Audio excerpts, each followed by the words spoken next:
సహకారంతో ఆగస్టు 15 నాటికి ఒక చక్కటి మైల్ స్టోన్ని రీచ్ అవుదాం. నెక్స్ట్ వీక్ ప్రోగ్రెస్ ఏంటి, ఈ లాక్యునాస్ ఏంటి అనేది మళ్ళీ పెట్టుకుందాం. ఉచిత ఇసుక అవును, మంచి స్కీమ్. ఇవాళ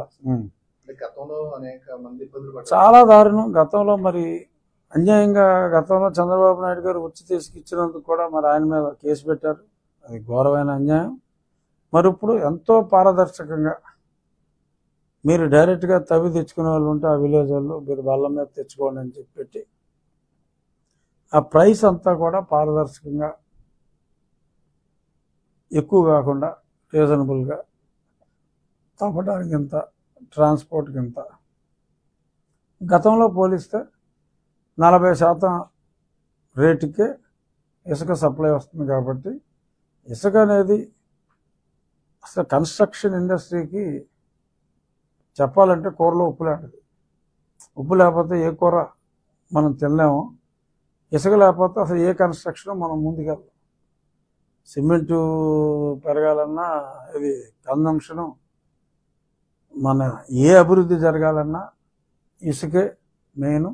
సో దాని మీద టాప్ ప్రయారిటీగా చంద్రబాబు నాయుడు గారు ఫోకస్ చేయటం. మరి ఇవాళ నుంచే, ఇవాళ పొద్దున్న పేపర్లో కూడా చూసా, సుమారు 20 లక్షల టన్నుల ఏదో సంథింగ్, 25 లక్షలు 5 లక్షల ఏదైనా కన్సిడరబుల్ క్వాంటిటీ ఆల్రెడీ అవైలబుల్గా యార్డులో ఉంచాం అని చెప్పి కూడా చూసా. మన మనసు మంచిదైతే కన్నాలు వేసే అలవాటు లేకపోతే ఎన్నో పనులు చేయొచ్చు. అందులో భాగంగా చంద్రబాబు నాయుడు గారు, మరి కన్సర్న్ మినిస్టర్, చాలా డైనమిక్ మంత్రి మా కొల్లు రవీంద్ర, మరి వీళ్ళిద్దరూ ఈరోజు ఇంత ఫాస్ట్గా, అంటే ప్రమాణ స్వీకారం 12వ తారీఖు చేశారు. సో మరి 12వ తారీఖు ప్రమాణ స్వీకారం అంటే మరి ఇంకా మనకి 10వ తారీఖులోనే ఉన్నాం.